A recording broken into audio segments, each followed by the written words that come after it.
आ गया, अंदर से दरवाजा बंद कर दिया और बाहर वो एक और तलवार लेकर के बैठा है राम।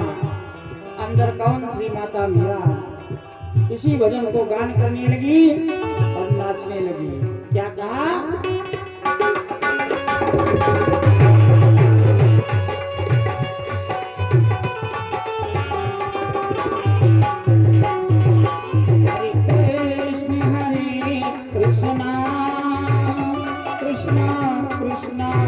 हरे हरे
सुनाई दी तो बाहर रहा इंतजार कर रहा है।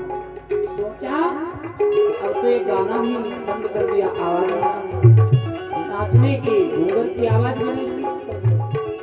क्या कर रही है? सिपाहियों से कहा दरवाजा खोलो, अंदर से बंद।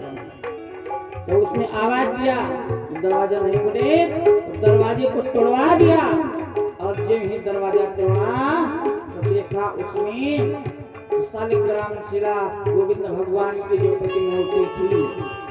राणा को देखते देखते वो मूर्ति से बीच में दरार हुई, फटी मूर्ति, और श्री मीरा जी उसी मूर्ति में समा गई और मूर्ति फिर से बंद हो गई। बोलिए गोविंद भगवान की जय।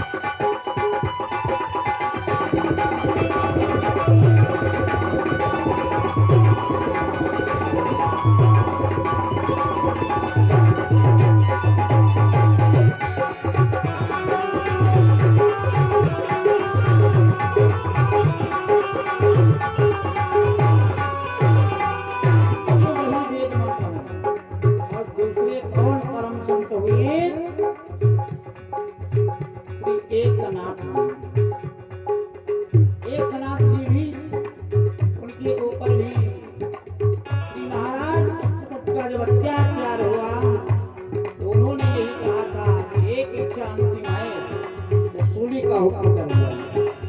क्या तुम्हारी सूली होगी?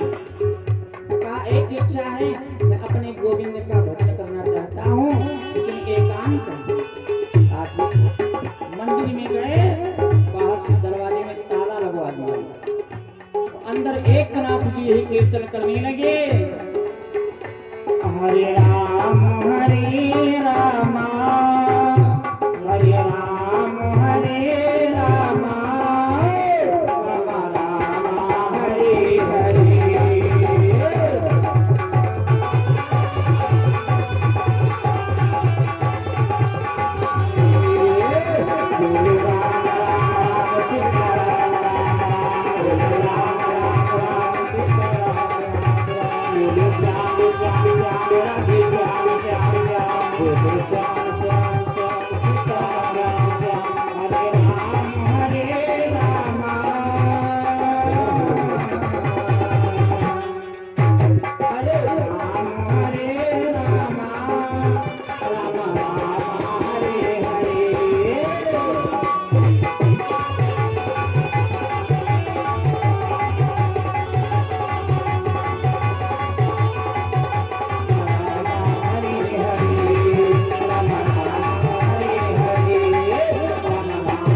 महाराज जी भी क्या किया, वही आवाज आनी बंद हो गई। अंदर पर्दा था, बाहर सोची लगा ये महीपति हो क्या रहा है। अब ताले को जब खोला तो अंदर देखा तो देखते देखते श्री भगवान नारायण की प्रतिमा में वो संत प्रवेश हो गए और उसमें सिर्फ बचा क्या उनके कंधे का ये रुपट्टा अंगवस्त्र। ते दूसरे महान संत। और तीसरी कौन महान विभूति हुई अपने इसी कराल कलयुग में, कौन? पूज्य संत श्री महात्मा कबीर जी। ये भी अंत समय आया तो प्रभु से यही प्रार्थना किया कि जो कबीरा काशी मरे। अगर काशी में हमारी मौत होगी तो काशी के निवासी थे श्री कबीर जी, तो मन में विचार किया कि जो कबीरा काशी मरे तो रामे कौन निहोर। उसमें राम जी का क्या इसमें हेतु होगा कि कृपा हमारे ऊपर किया, क्योंकि काशी में जीव जंत नहीं गदहा मरे तो मुनेश्वर का कठोर, वहां तो कोई गधा भी होगा अगर मर गया या मरने के बाद वहां पर उसका शरीर पहुंच गया तो शिव की कृपा से वैकुंठ प्राप्त हो जाता है। सोचा जो कबीरा मगहर मरे, अगर वहां हमारी मृत्यु होगी वहां से अगर वो स्थान प्राप्त हो जाए प्रभु का, तब मैं मानूं कि हाँ हमारा भजन सार्थक था। और वहीं पर गए और जब देहावसान हुआ तो कुछ भक्तों में उसमें आपस में ये होने लगा कि भाई हम इनका अंतिम संस्कार करेंगे, कोई कहता विदाह करेंगे, कोई कहता नहीं हम तो इसमें समाधि बनाएंगे। इतने में संतों की विभूति कुछ और आई तो कहा क्या कर रहे हो भाई, ये तो संत हैं और इनका तो यही कहना था कि कबीरा खड़ा बाजार में और मांगे सबकी खैर, ना काहो से दोस्ती ना काहो से।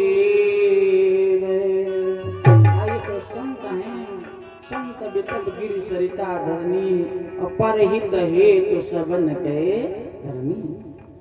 काश में लड़ने से क्या फायदा है, चलो पहले कीर्तन किया जाए। और कीर्तन जब यही शुभारंभ हुआ हरे रामा हरे कृष्णा रामा रामा हरे हरे और कृष्णा कृष्णा हरे हरे। उसके बाद जो ऊपर की चादर थी उठाया तो देखा वहां पर श्री संत कबीर का ये पार्थिव शरीर नहीं था, वहां के पुष्प हो गए फूल।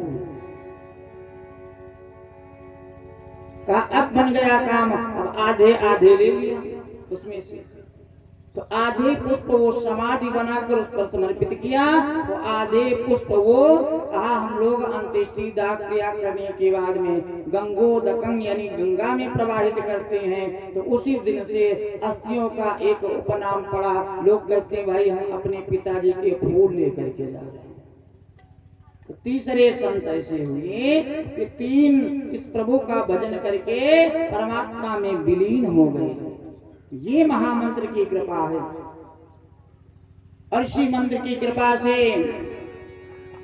श्रीमद् भागवत महापुराण का जो सौजन्य प्राप्त हुआ है हम आप सबको, ये भजन का ही प्रभाव है। क्योंकि मत कीरत गति भूत भलाई जब जह जतन जहां जह पाई और सो जानब सत्संग प्रभाव लोगों वेद न आने हो पाओ। किसी ना किसी जन्म का कहीं ना कहीं से कुछ पुण्य है कि जो आज उसी का ये फल प्राप्त हुआ। श्री महाराज जी गंगा जी के किनारे महाराज परीक्षित जी देखो संत की कृपा से बैठे हैं। संत यदि अपने मुखारबिंद से कुछ भी कहते तो शब्दों पर ध्यान नहीं देना, ये ध्यान देना कि ये संत है।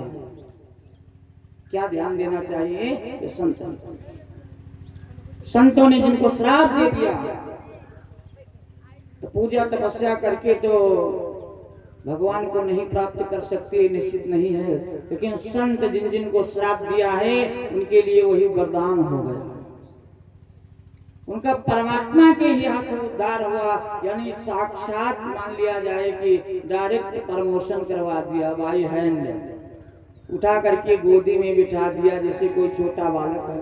बीच में नाली है तो आप जा नहीं सकते हो, तो कोई वयोवृद्ध आवे और उठा करके उस पर आराम से आपको रख दे। ये संत की कृपा है। तो जिन जिन को श्राप दिया सीधा भगवान का साक्षात्कार हुआ। ये संत की महिमा है।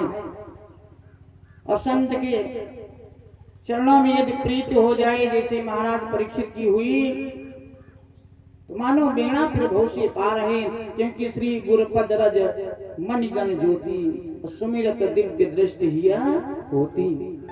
स्मरण कर लेने मात्र से हृदय के चक्षु जागृत हो जाते हैं और जिसे तब हमें अध्यात्म तत्व ज्ञान का दर्शन होता। श्री महाराज परीक्षित जी के थे गंगा जी के किनारे और सुखदेव परमहंस की कृपा हुई भैया कि गंगा जी के पावन तट पर, गंगा जी के पावन तट पर नरराज परीक्षित आए हैं। गंगा जी के पावन तट पर नरराज परीक्षित आए हैं।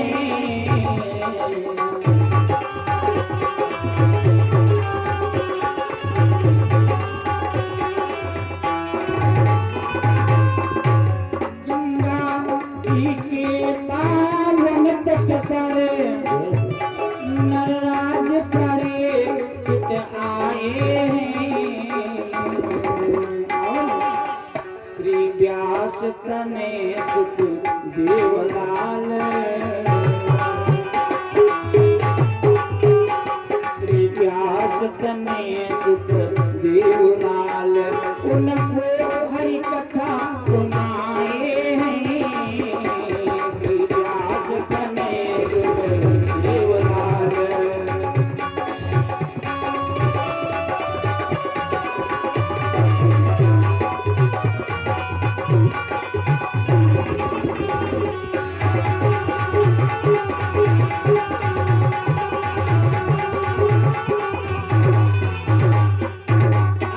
गंगा जी के किनारे, गंगा जी के पावन तट पर नरराज परीक्षित आए हैं। व्यास तने सुखदेवलाल उनको हरि कथा सुनाए हैं। भगवान की कथा सुनाए, श्रीमद् भागवत महापुराण की कथा। और ऐसी दिव्य कथा जो मोक्ष को देने वाली है। तो सुनाया क्या भगवान के अवतारों की कथा। भगवान के कितने 23 अवतार भगवान के हो चुके, जिसमें मुख्य 10 अवतार भगवान के हैं। और 10 मुख्य अवतारों में बताया है महामुनियों ने कि दुई बनचर दुई बारी चर, 4 विप्र यज्ञ ग्वाल, तुलसी दशरथ सुवन बिन को करी सकत निहार। ये 10 अवतार पूर्ण है।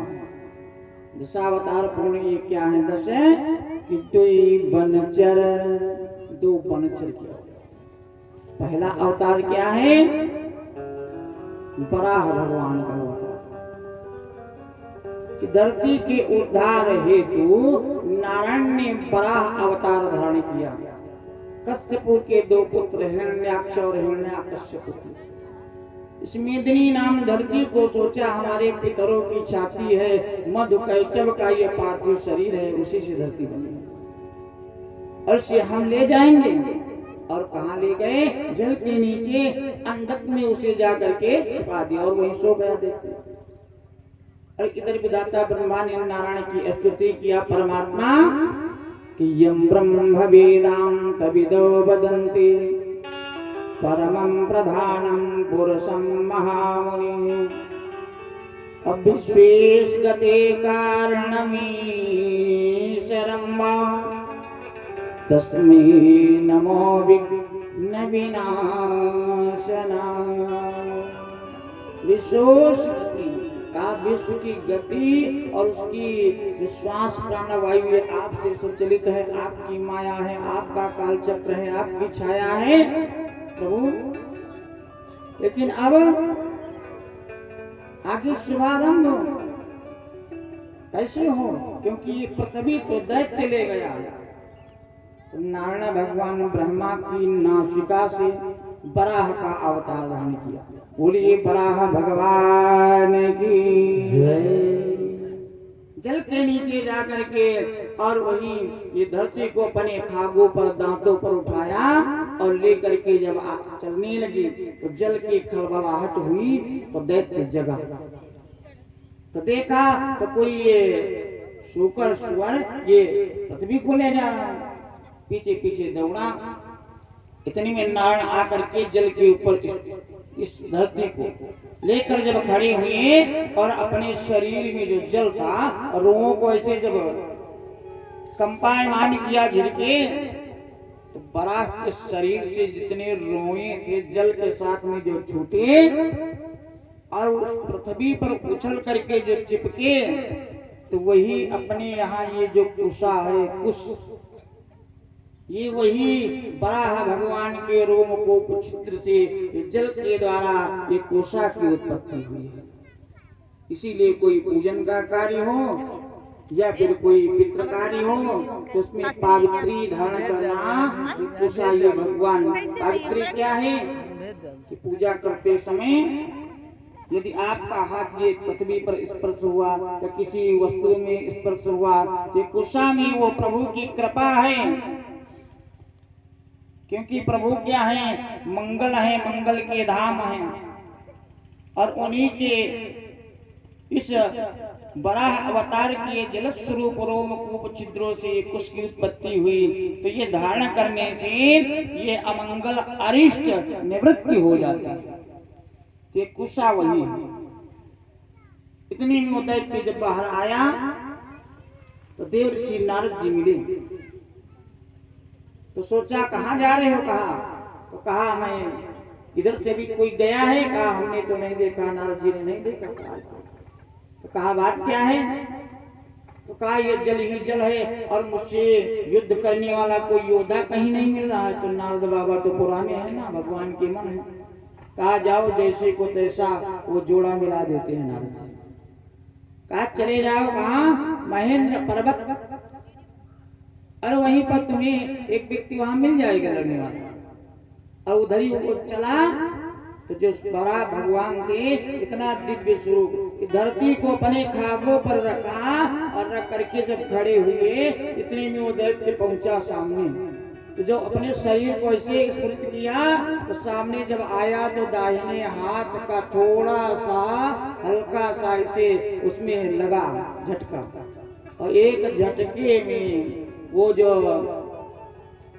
दैत्य था असुर हिरण्याक्ष उसका देहांत प्राणांत हो गया। प्रभु ने उद्धार कर दिया। बोलिए गोविंद भगवान की।